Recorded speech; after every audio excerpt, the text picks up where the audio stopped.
पाठशाला में अब यूपी का चैप्टर, जहां योगी आदित्यनाथ माफिया कोई नहीं, माफिया के साथिया को भी मिटा दे रहे हैं। मिट्टी में मिला देंगे वाली योगी लिस्ट में डॉक्टर और टीचर कैसे आ गए हैं? क्या योगी की पुलिस अब माफिया अतीक अहमद के बेटे का एनकाउंटर करेगी? अब इसका चैप्टर।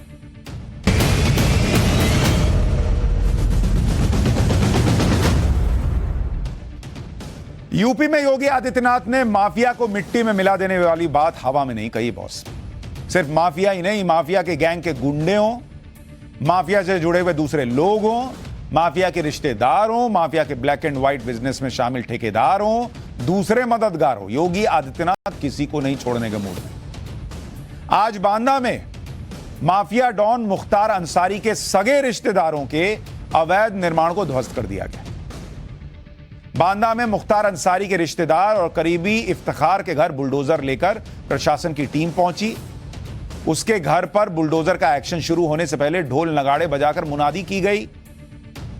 कार्रवाई से पहले घर के लोगों को बाहर निकाल दिया गया। एक बार देखिए वहां क्या माहौल था।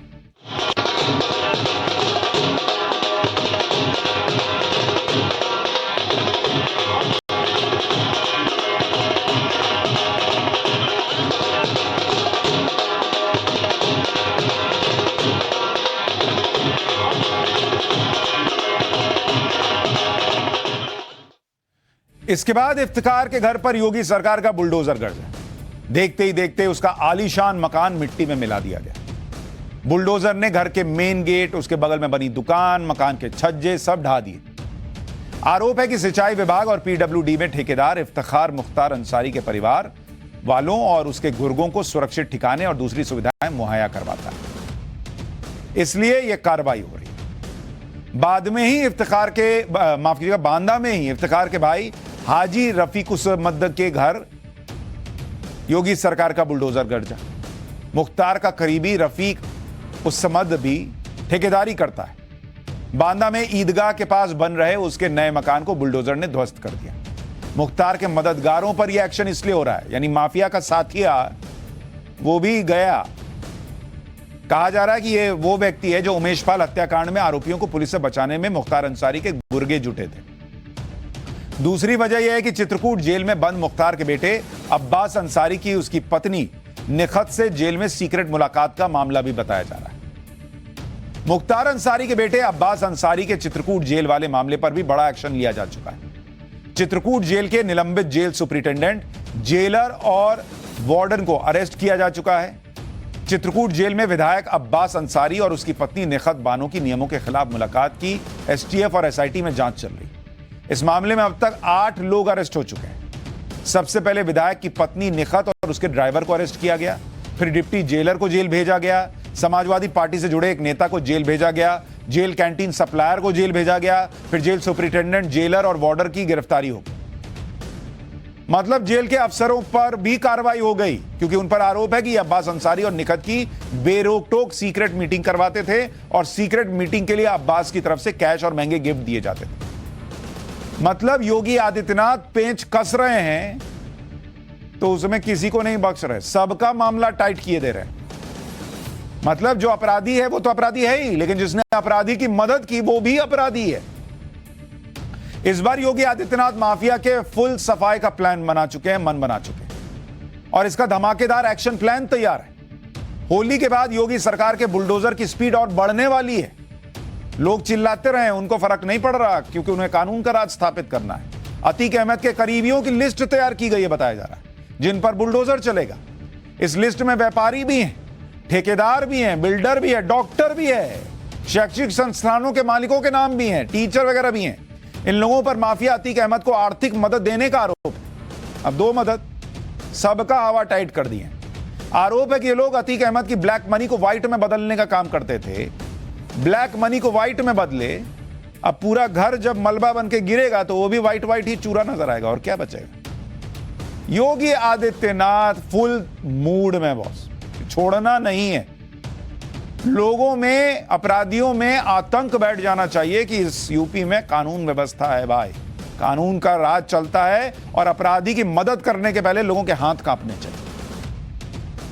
उमेश पाल हत्याकांड को 11 दिन हो गए और इन 11 दिन में योगी आदित्यनाथ ने एक के बाद एक ताबड़तोड़ एक्शन लिए। 24 फरवरी को उमेश पाल की अतीक अहमद के गैंग ने हत्या की। उसके बाद योगी आदित्यनाथ ने माफिया को मिट्टी में मिलाने की कसम खाई। अब तक 2 एनकाउंटर हो चुके हैं। पहला एनकाउंटर 27 फरवरी को हुआ था, जब उमेश पाल के घर क्रेटा कार ले जाने वाला ड्राइवर अरबाज एनकाउंटर में मारा गया। 6 मार्च को उमेश पाल हत्याकांड का एक शूटर विजय उर्फ उस्मान, वो एनकाउंटर में मारा गया। इसी बीच 1 मार्च से बुलडोजर चलने लगा। पहला बुलडोजर उस घर पर चला जहां अतीक अहमद की पत्नी और बच्चों की पनाह मिली हुई थी। अतीक अहमद के मददगार जफर के घर को बुलडोजर ने गिरा दिया। इस घर में अतीक अहमद की पत्नी शाइस्ता परवीन किराए पर रहती थी। इसके बाद 2 मार्च को लगातार दूसरे दिन प्रयागराज में बुलडोजर चला। अतीक अहमद के करीबी सफदर अली का मकान गिरा दिया गया। सफदर अली पर आरोप है कि आर्म्स सप्लायर है और वो अतीक अहमद के गैंग को असला सप्लाई करता था। फिर 3 मार्च को लगातार तीसरे दिन प्रयागराज में बुलडोजर चला। अतीक अहमद के करीबियों मासुकुद्दीन की हवेली को खंडर बना दिया योगी सरकार ने। फिर अतीक अहमद से जुड़े एक और व्यक्ति अब्दुल के घर को गिरा दिया। उमेश पाल हत्याकांड में 7 शूटर शामिल थे। मुख्य आरोपी समेत 5 शूटर अब भी फरार हैं। पहली गोली चलाने वाला उस्मान दूसरे एनकाउंटर में मारा जा चुका है। पहले एनकाउंटर में ड्राइवर अरबाज मारा गया। अतीक के बेटे असद समेत 5 शूटर पर 2.5 लाख रुपए का इनाम है और इन्हें पकड़ने के लिए पुलिस और एसटीएफ की 20 से ज्यादा टीमें लगा दी गई। साजिशकर्ता अतीक अहमदाबाद जेल में है और अतीक का भाई अशरफ बरेली जेल में। एक और आरोपी है सदाकत, उसको गिरफ्तार करके नैनी जेल भेजा जा चुका है। अतीक की पत्नी शाइस्ता परवीन भी नहीं मिल रही, फरार है। अतीक के 2 नाबालिग बेटों को बाल संरक्षण गृह में रखा गया। अतीक अहमद के मामले में कुछ नेता संविधान की दुहाई दे रहे हैं। समाजवादी पार्टी के नेता राम गोपाल यादव ने कहा कि संविधान जीवन जीने का मौलिक अधिकार देता है, आप किसी की जिंदगी नहीं ले सकते। राम गोपाल यादव ने कहा कि अतीक अहमद के 5 बेटे हैं, 2 पहले से जेल में, 1 फरार है, बाकी 2 नाबालिग बेटों में किसी एक का एक आध दिन में एनकाउंटर हो जाएगा। उनको लग रहा है कि एक आध बेटों का एनकाउंटर होगा। राम गोपाल यादव को सुनिए। लय हैं तो दबाव ऊपर से है कि मारो, तो जो पकड़ में आ जाएगा उसे मारेंगे। अभी तो अतीक के लड़के को पकड़ ले गए पहले ही दिन, 2 लड़कों को पढ़ने वाले, उनमें से एक की हत्या हो जाएगी एक आध दिन में, आप देखिए। जबकि संविधान हमारा आदमी को जीवन के अधिकार का मौलिक अधिकार देता है। किसी के जीवन को आप ले नहीं सकते विधि सम्मत तरीके के अलावा, और कोई रास्ता नहीं। सीधे पुलिस से एनकाउंटर हो कोई मारा जा सकता है, लेकिन पुलिस पकड़ ले उसके बाद एनकाउंटर करे, ये तो दंडनीय अपराध है। आज नहीं तो कल जब कोई दूसरी व्यवस्था बनेगी तो ये जो फर्जी एनकाउंटर करने वाले लोग हैं, नेता सब बच जाते हैं, अधिकारी फंसते हैं। इन पे हत्या का मुकदमा कायम होगा ही, पहले भी हुए, एक बार नहीं दर्जनों बार हुए। राम गोपाल यादव एक तरीके से अधिकारियों को समझा रहे हैं कि तुम फंसोगे। उन्हें पहले से पता है कि सब फर्जी एनकाउंटर। उन्हें यह भी पता है कि पुलिस ने पकड़ा और उसके बाद ठोक दिया। कितना दर्द है कि जो अपराधी है उसके साथ संविधान के हिसाब से व्यवहार होना चाहिए। ठीक है, होना चाहिए। जिस व्यक्ति ने कभी संविधान नहीं माना उसके साथ संविधान के तहत बर्ताव होना चाहिए। लेकिन पुलिस संविधान के तहत नहीं कर रही है, एनकाउंटर फर्जी है, इसके कोई सबूत भी तो देंगे।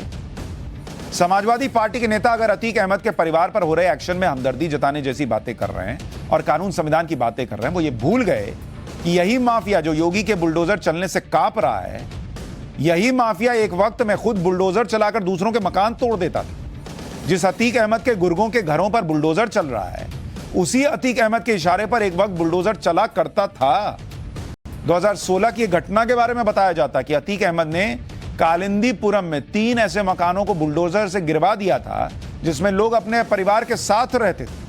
तब पुलिस ने कार्रवाई तो करना तो दूर, अतीक अहमद से पूछने की हिम्मत नहीं जुटाई कि उसने ऐसा क्यों किया। कहा जाता है कि कालिंदीपुरम में कब्रिस्तान के पास लोगों ने अतीक अहमद से जुड़े भूमाफिया से जमीन खरीद ली थी और उस पर मकान बनवा कर रहने लगे। 2016 में कुछ लोग गुंडों को लेकर आए और लोगों से मकान खाली करने का कहा। मकान मालिकों ने विरोध किया तो गुंडे जान से मारने की धमकी देने लगे। किसी ने अतीक अहमद से शिकायत की थी कि मकान कब्रिस्तान की जमीन पर बने हैं। फिर अतीक अहमद के इशारे पर बुलडोजर से 3 मकान गिरवा दिए। तब संविधान याद नहीं आया था लोगों को। इस बार अतीक अहमद का पूरा हिसाब योगी आदित्यनाथ तय कर चुके हैं। आधा हिसाब किताब तो योगी ने पहले ही कर दिया था। नया एक्शन एक तरह से अतीक अहमद पर एक्शन का फाइनल राउंड। इससे पहले 2.5 साल में अतीक और उसके करीबियों के 70 से अधिक मकानों को मिट्टी में मिलाया जा चुका है, जिनमें प्रयागराज के चकिया में बना अतीक का मकान तो अब मैदान है, जबकि प्रयागराज के ही झूसी में मौजूद अतीक का गोदाम भी खंडर बन चुका है। प्रयागराज में प्रशासन ने सितंबर 2020 में ही अतीक और उसके गुर्गों पर ताबड़तोड़ कार्रवाई शुरू की। सितंबर 2020 से मार्च 2021 तक इस गैंग के 58 अवैध निर्माणों को धराशायी किया गया। अब तक अतीक अहमद और उसके करीबियों की 1000 करोड़ से अधिक की संपत्ति पर बुलडोजर चल चुका है। माफिया नाम की बीमारी को योगी आदित्यनाथ यूपी में खत्म करने का फाइनल राउंड चला रहे हैं।